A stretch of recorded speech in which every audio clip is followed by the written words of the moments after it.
আমরা বেশিরভাগ সময় যে কোনো বিষয় নিয়ে খুব হতাশ হয়ে যাই।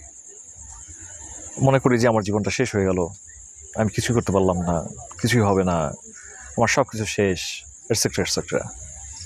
ইভেন কিছু কিছু ছেলেমেয়েরা, কিছু কিছু মানুষ এতটাই ডিপ্রেশনে চলে যায় যে সে আত্মহত্যার মতো ঘৃণ্য পন্থা অবলম্বন করে, মানে নিজের জীবন থেকে ছুটি নিতে চায়। কিন্তু আপনি বিশ্বাস করুন বা না করুন, আজকে আমি বা আপনি কোনো কারণে বা যার কারণে আত্মহত্যা করছি, যার কারণে নিজের জীবন থেকে ছুটি নিচ্ছি, সে বা তারা কিন্তু বহাল তবিয়তে ভালো থাকবে। আপনার খুব কাছের মানুষ যারা আছে, নিজের আত্মীয় স্বজন, বাবা মা, তারা হয়তো বা 5 দিন, 10 দিন, 15 দিন, 1 মাস, 2 মাস, 1 বছর পর সব ভুলে যাবে। 1 বছর পর্যন্ত আপনাকে মনে রাখবে।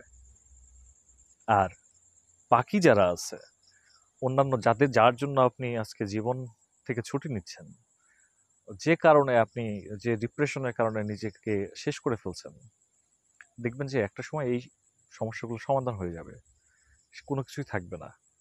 কিন্তু আপনার জীবনটা, যে জীবনটা চলে গেল, সেই জীবন তো আর ফিরে আসবে না। তাই যখন খুব হতাশায় পড়েন আপনারা বা আমরা যারাই পড়ি না কেন, সে সময়টাতে আমাদের সৃষ্টিকর্তার উপর ভরসা রাখা উচিত।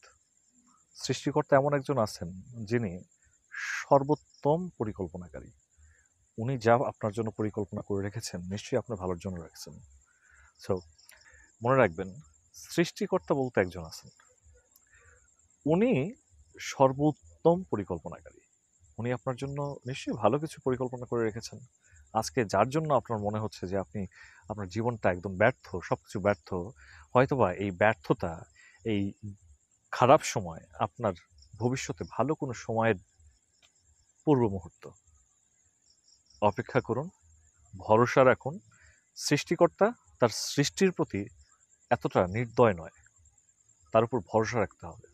আপনি যখন নিজের ভরসা হারাবেন, নিজের প্রতি হারাচ্ছেন ভরসা, আপনার পরিবারের প্রতি ভরসা হারাচ্ছেন, ঠিক আছে, কিন্তু স্রষ্টার প্রতি, এক স্রষ্টার প্রতি কখনো ভরসা হারাবেন না।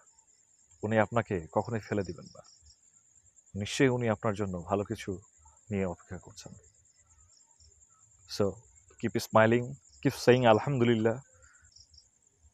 আল্লাহর প্রশংসা করুন, স্রষ্টার প্রশংসা করুন, এবং যে অবস্থায় আছেন তার জন্য আল্লাহকে ধন্যবাদ দিন, স্রষ্টাকে ধন্যবাদ দিন।